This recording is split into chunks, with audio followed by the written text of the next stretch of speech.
Welcome મિત્રો, મુસ્લિમ education e learning ક્લાસની અંદર તમારું સ્વાગત છે. 12 સાયન્સ મેથેમેટિક્સ એનું પહેલું ચેપ્ટર સંબંધ અને વિધેય એની આપણે એક્સરસાઇઝ જોઈ રહ્યા છીએ. લાસ્ટ વિડીયોની અંદર આપણે વ્યસ્ત સંપન્ન વિધેય કઈ રીતે થાય એના માટેની એક્સરસાઇઝ જોઈ હતી. ફરીથી અહીંયા આપણને થોડીક અલગ પ્રકારની એક્સરસાઇઝ આપેલી છે. એની અંદર કીધેલું છે આપણને કે સાબિત કરો કે વિધેય એફ ફ્રોમ R2 એટલે કે એનો પ્રદેશ છે એ આરમાંથી છે અને એનો સહપ્રદેશ છે એ એક્સ બિલોંગ્સ ટુ આર એટલે કે આરમાંથી જ છે, પરંતુ -1 અને 1 એની વચમાં છે. -1 અને 1 પણ નહીં અને એની વચમાં છે. -1 less than x less than 1, -1 અને 1 ની વચ્ચે એનો સહપ્રદેશ છે. આની લિમિટ આપેલી છે અને વિધેય આપેલું છે આપણને એફ ઓફ એક્સ બરાબર એક્સના છેદમાં 1/mod એક્સ, માનાંકમાં એક્સ છે. હવે મિત્રો આપણે અહીંયા એક એક અને વ્યાપ્ત વિધેય સાબિત કરવાનું છે. સૌથી પ્રથમ એક એક માટે આપણને ખબર છે કે એફ ઓફ એક્સ બરાબર એફ ઓફ વાય હોય તો એ એક્સ બરાબર વાય થાય તો એ વિધેય છે એ એક એક અને વ્યાપ્ત માટે પછી અલગ આપણે કરીશું, એક એક થશે. હવે અહીંયા માનાંકમાં એક્સ છે એટલા માટે આપણે અમુક કન્ડિશન લેવી પડશે. કદાચ એક્સ માઇનસ હોય, પાછું અહીંયા આપણને આપેલો છે એનો સહપ્રદેશ છે એ -1 અને 1 ની વચ્ચે છે, એટલે -1 થી 0 ની વચ્ચે એ માઇનસ આવશે, 0 થી 1 ની વચ્ચે પ્લસ આવશે. એટલે અમુક કન્ડિશન છે એના માટે આપણે અલગ અલગ ચેક કરવું પડશે કે એ જગ્યા ઉપર એક એક છે કે નહીં, દરેક જગ્યા માટે, માઇનસ માટે અને પ્લસ માટે. તો હવે સૌથી પ્રથમ આપણે સાબિત કરવા માટે જે આપણને આપેલું છે પ્રથમ આપણે લખી નાખશું f from R2 x belongs to R, x is less than -1 to 1. F of x બરાબર એક્સ અપોન 1/mod એક્સ જે આપણને આપ્યું છે. એક્સ અને વાય, હવે આપણો પ્રદેશ અને સપ્રદેશ બંને આપણે લેશું. એક્સ અને વાય છે કોઈ પણ બે સંખ્યા એ આરમાંથી આપણે લીધી છે, કારણ કે પ્રદેશ છે એ તો આપણે આરમાંથી જ લેવાનો છે. હવે પહેલાં આપણે કન્ડિશન ચેક કરશું. એક્સ પણ 0 કરતાં મોટું હોય અને વાય પણ 0 કરતાં મોટું હોય, એટલે કે બંને સંખ્યા છે એ ધન છે, બંને સંખ્યા પોઝિટિવ છે, બંને ધન સંખ્યા હોય એના માટે. તો આપણી જે 1 માટેની કન્ડિશન છે એફ ઓફ એક્સ બરાબર એફ ઓફ વાય એ આપણે લીધું છે, તો એક્સ બરાબર વાય થવું જોઈએ. તો હવે એફ ઓફ એક્સ બરાબર આપણને આપેલું છે એક્સના છેદમાં 1/mod એક્સ, પરંતુ એક્સ છે ગ્રેટર ધેન 0 છે, 0 કરતાં મોટું છે, એટલે આપણે માનાંકમાં એક્સની કિંમત છે એ પ્લસ એક્સ રાખશું. તો એફ ઓફ એક્સ છે એમાં પ્લસ એક્સ છેદમાં 1 પ્લસ એક્સ, માનાંકમાં એક્સની જગ્યાએ પ્લસ એક્સ જ આવશે. અને એફ ઓફ વાય છે એમાં પણ વાય અપોન 1 પ્લસ વાય, બંને પ્લસ વાય થશે. હવે સાદુરૂપ આપી દેશું, છેદ છે બરાબરની સામે જવા દેશું, એટલે એક્સની સાથે 1 પ્લસ વાયનો ગુણાકાર થશે, વાયની સાથે 1 પ્લસ એક્સનો ગુણાકાર થશે, બધું અંશમાં આવી જશે. એટલે LHSમાં એક્સ પ્લસ એક્સ વાય અને RHSમાં વાય પ્લસ એક્સ વાય વધશે, બંનેમાંથી એક્સ વાય કેન્સલ થઈ જશે, એટલે એક્સ બરાબર વાય આવશે. તો એક્સ બરાબર વાય આવે છે એટલા માટે આપણે કહેશું કે એફ ઓફ એક્સ બરાબર એફ ઓફ વાય લઈશું તો એક્સ બરાબર વાય મળે છે. એટલા માટે અહીંયા આપણને જે ફંક્શન આપેલું છે એ એક્સ અને વાય ગ્રેટર ધેન 0 માટે એ 1 છે. હવે આપણે એનાથી વિરુદ્ધ કન્ડિશન છે એ ચકાસશું. એક્સ અને વાય બંને લેસ ધેન 0 હશે તો એના માટે આપણે ચકાસશું. તો less than x less than 0, y less than 0, એના માટે ફરીથી આપણે એફ ઓફ એક્સ બરાબર એફ ઓફ વાય લઈ. તો હવે એક્સની કિંમત અને વાયની કિંમત બંને કિંમત છે એ 0 કરતાં નાની હશે, એટલે કે નેગેટિવ હશે, માઇનસ હશે. એટલે આપણું વિધેય જે છે x upon 1 -mod x, 1 plus mod x, તો એની જગ્યાએ જ્યાં એક્સ છે ત્યાં આપણે બધે -x મૂકી દઈશું, કારણ કે નેગેટિવ છે, 0 થી નાની સંખ્યા છે, -1 થી 0 ની વચ્ચેની સંખ્યા છે. એટલા માટે -x ના છેદમાં 1 - x, માનાંકમાં x છે અહીંયા પણ -x આવી જશે, અને -y ના છેદમાં 1 - y.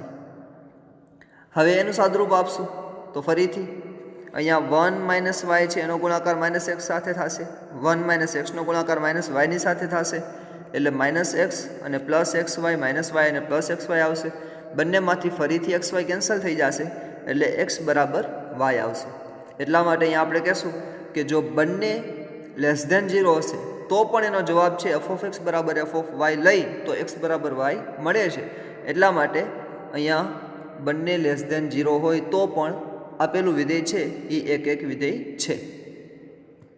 હવે એક એક્સ ગ્રેટર ધેન 0 હોય અને વાય લેસ ધેન 0 હોય, અથવા એક્સ અને વાય એનાથી વ્યસ્ત હોય, એક્સ લેસ ધેન હોય અને વાય ગ્રેટર ધેન હોય, તો શું થશે?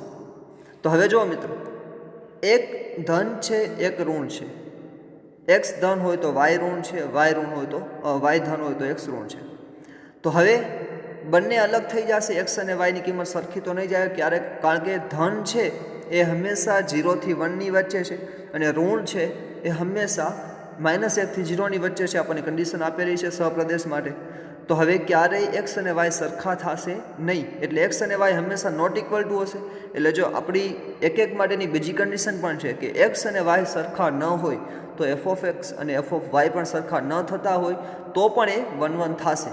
તો અહીંયા આપણે એક્સ અને વાય છે એ સરખા નથી થતા, કારણ કે એક્સ અને વાય અલગ અલગ લઈ છે, એક ધન છે એક ઋણ છે. તો x not equal to y થશે. તો એક્સ અને વાય સરખા નથી તો એફ ઓફ એક્સ અને એફ ઓફ વાય પણ સરખા નહીં જ થાય, કારણ કે એક ઋણ હશે અને એક ધન હશે. એટલા માટે બંને અલગ કન્ડિશન, અહીંયા આપણે એક જ કન્ડિશન લખી છે એક્સ લેસ ધેન 0 અને y greater than 0, x greater than 0 અને વાય લેસ ધેન 0 માટેની. તો આવી જ રીતે કોઈ પણ બીજી કન્ડિશન આના સિવાયની જે ચોથી કન્ડિશન છે એક્સ લેસ ધેન 0 અને વાય ગ્રેટર ધેન 0 માટે, એના માટે પણ x not equal to y છે તો f of x not equal to y થશે. એટલા માટે આપણે કહેશું કે અહીંયા એફ છે એ એક વિધેય છે 4 કન્ડિશન માટે. એટલે દરેક કન્ડિશન માટે એફ છે આપણને એક વિધેય મળે છે. હવે આપણે ચર્ચા કરશું વ્યાપ્ત વિધેય માટેની. તો વ્યાપ્ત વિધેય માટે મિત્રો આપણને ખબર છે કે વાય બરાબર એફ ઓફ એક્સ લેવાનું હોય છે, પરંતુ અહીંયા આપણે ડાયરેક્ટ વાય બરાબર એફ ઓફ એક્સ લઈ શકશું નહીં. કારણ શું છે? કારણ કે માનાંકમાં એક્સ આપેલો છે અને એનો સહપ્રદેશ જે છે એ સહપ્રદેશની લિમિટ આપી છે -1 અને 1ની વચ્ચે, એટલે ધન સંખ્યા અને ઋણ સંખ્યા બંને છે. તો હવે ધન સંખ્યા માટે આપણે અલગ ચકાસશું અને ઋણ સંખ્યા માટે પણ અલગથી ચકાસશું. તો સૌથી પ્રથમ ધન સંખ્યા માટે અહીંયા ચકાસેલું છે કે એફ એક વિધેય તો છે, નક્કી થઈ ગયું. હવે આપણે ધન સંખ્યા -1 અને +1 એની વચ્ચે 0 થી 1 છે એ ધન થશે અને -1 થી 0 છે એ ઋણ થશે. તો હવે આપણે 0 થી જે 1 એટલે કે ધન સંખ્યા છે એના માટે આપણે ચકાસી છીએ. તો ધન સંખ્યા માટે y બરાબર એફ ઓફ એક્સ થશે, અથવા આપણે એફ ઓફ એક્સ બરાબર વાય લેશું, એફ ઓફ એક્સ બરાબર વાય, કારણ કે બધી સંખ્યા ધન છે. અને કદાચ ઋણ સંખ્યા હોત તો એ માઇનસ આવી જાત, એફ ઓફ એક્સ બરાબર -y થઈ જાય. તો હવે એફ ઓફ એક્સ બરાબર વાય છે, તો એફ ઓફ એક્સની કિંમત તો આપણી પાસે છે જ, એક્સના છેદમાં 1 + એક્સ બરાબર વાય, કારણ કે ધન છે એટલા માટે આપણે બધું ધન રાખી છીએ. એટલે હવે સાદુરૂપ આપશું તો છેદમાં જે 1 + એક્સ છે એ સામે જશે, એટલે વાય + xy થઈ જશે. એક્સ બરાબર એટલે એક્સ બરાબર y/1 - y થશે, જે આપણને એક્સની કિંમત મળે છે એ ધન માટે, પોઝિટિવ માટે, 0 થી 1 માટે. હવે આપણે નેગેટિવ માટે જોશું, એટલે કે -1 થી 0 માટે જોશું. તો -1 થી 0 એટલે કે બધી સંખ્યા જે ઋણ હશે, એટલે એફ ઓફ એક્સ બરાબર -y થઈ જશે. -1 less than y less than 0, તો એફ ઓફ એક્સ બરાબર -y થશે. હવે એક્સની કિંમત પણ એમાં માઇનસ જ હશે, એટલે આપણું જે વિધેય છે એમાં એક્સની જગ્યાએ -x લખશું, એટલે -x/1 + x થઈ જશે અને બરાબર -y છે એમનામ. એટલે સાદુરૂપ આપશું એટલે આપણને એની કિંમત છે એ પણ x બરાબર y/1 - y મળે છે. એટલા માટે x બરાબર y/1 - y બંનેમાં આપણને મળે છે, સરખું જ મળે છે બંનેમાં. y 0 થી મોટી હોય ત્યારે પણ અને 0 થી નાનું હોય ત્યારે પણ બંનેમાં સરખું મળે છે. એટલા માટે આપણે એફ ઓફ એક્સ, હવે જો આ એફ ઓફ એક્સ આપણી પાસે જે છે જ, હવે એક્સની કિંમત આપણને શું મળે છે? y/1 - y. તો આપણે એક્સની જગ્યાએ મૂકી શકીએ y/1 - y. તો એફ ઓફ એક્સ બરાબર f of y upon 1 minus y. અને હવે આપણું મૂળ વિધેય આપણે યાદ કરો. મૂળ વિધેય શું આપણને આપેલું છે? એક્સના છેદમાં 1 પ્લસ એક્સ. તો હવે અહીંયા આપણે માનાંકમાં એક્સ છે એને દૂર કરી નાખીએ છીએ, કારણ કે 1 1 અને ઓન તો આપણે સાબિત કરી દીધું છે. એટલા માટે જ્યાં એક્સ છે અહીંયા આપણે વાય અપોન 1 માઇનસ વાય મૂકશું. તો અહીંયા આપણે મૂકી દીધું વાય અપોન 1 માઇનસ વાય છેદમાં 1 plus y upon 1 minus y. આનું આપણે ફરીથી સાદુરૂપ આપશું એટલે એનો જવાબ છે એ આપણને વાય મળી જાય છે. એટલા માટે આપણે કહેશું કે અહીંયા એફ ઓફ એક્સ બરાબર વાય આપણને મળે છે. એટલા માટે આપેલું વિધેય છે એ વ્યાપ્ત વિધેય પણ છે. એટલે અહીંયા આપણે જે વિધેય આપેલું છે એ દરેક કન્ડિશન માટે ધન સંખ્યા અને ઋણ સંખ્યા માટે એક એક પણ છે અને વ્યાપ્ત પણ છે. તો આવી રીતે એક એક અને વ્યાપ્ત છે. જ્યારે માનાંકવાળું ફંક્શન આપેલું હોય ત્યારે એની અલગ અલગ કન્ડિશન લઈને આપણે ચકાસવું જોઈએ. થેન્ક યુ મિત્રો.